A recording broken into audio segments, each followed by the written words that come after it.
सत्य की गूंज और उन अनुत्तरित प्रश्नों को छोड़कर जा रहे हैं।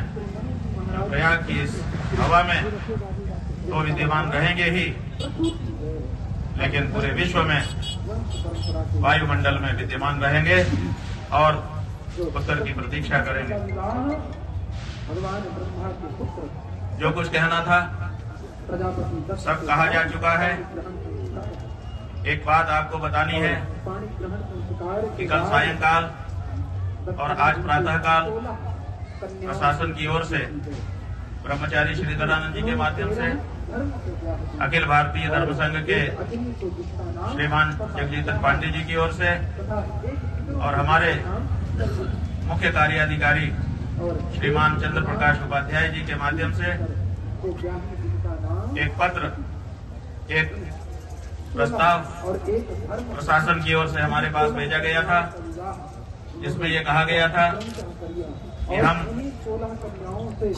स्नान के लिए जब आप जाना चाहेंगे ससम्मान आपको आपके शिविर से पालकी में ले जाकर के अधिकारियों के माध्यम से स्नान कराने के लिए तैयार। ये भी कहा गया था कि जिन अधिकारियों ने संगम पर मौनी अमावस्या के दिन उपस्थित रहकर घटना को देखा था, वो वे सब वहां पर उपस्थित रहेंगे और आपके ऊपर पुष्प वर्षा करके स्वागत करें। यह भी कहा गया था कि भविष्य में चारों शंकराचार्यों को मौनी अमावस्या पर स्नान के लिए हम एक SOP बनाएंगे।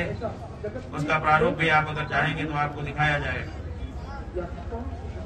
लेकिन जो घटना की गई उसके बारे में क्षमा के एक भी शब्द नहीं थे।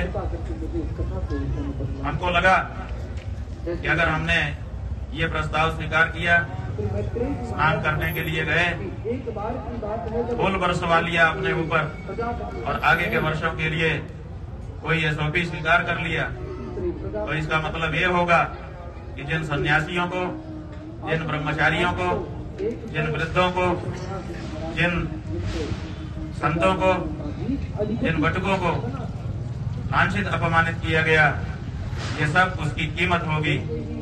उसकी कीमत पर हम अपनी सुविधा और अपना सम्मान स्वीकार करने में असमर्थ रहे। इसीलिए हमने कहा कि अगर आप अपनी गलती के लिए, अपने अपराध के लिए क्षमा याचना कर सकते हैं तब तो ठीक है, बाकी कुछ आपसे हमको नहीं चाहिए, क्योंकि जो हमारा है उसको आपको आज नहीं तो कल देना ही पड़ेगा। वो हमारा अधिकार है, वो आपकी तरफ से किया गया दान नहीं होगा। लेकिन जो असली मुद्दा है, जिसके लिए 10 दिन तक शांति के साथ हम यहाँ पर फुटपाथ पर बैठे रहे, आपको लंबा समय हमने प्रदान किया कि आप ठंडे मन से, मस्तिष्क से विचार करो और विचार करके जो अन्याय हुआ है उसके लिए आगे आकर के या तो दंड भोगो या तो क्षमा याचना करो। लेकिन 10-11 दिन बीत जाने के बाद भी आज जब हमारे जाने का हमने निर्णय किया, तब इस तरह का प्रस्ताव हमारे पास आया। लेकिन वो प्रस्ताव हम इसीलिए स्वीकार नहीं कर सके क्योंकि हम जिंदगी भर के लिए अगर इस प्रस्ताव को स्वीकारते तो हमारी आत्मा हमको स्वीकारती कि तुमने ये जो सुविधा पाई है, तुमने ये जो SOP लिखवाई है, वो ब्रह्मचारियों, सन्यासियों, बटुकों, वृद्धों, स्त्रियों के असम्मान की कीमत पर पाई है।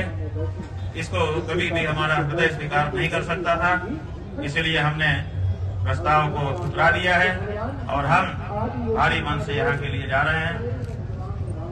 आप जो पूछेंगे हम सबका प्रश्न उत्तर करेंगे, लेकिन मन बोझिल है, इसलिए हम चाहेंगे कि आपके प्रश्नों और इस वक्तव्य के बीच में कम से कम कुछ क्षण का एक मौन हमारे बीच में है, जो साक्षी रहेगा कि जो मुगलों के समय नहीं हुआ वो तथाकथित हिंदू सरकारों के समय में हुआ है।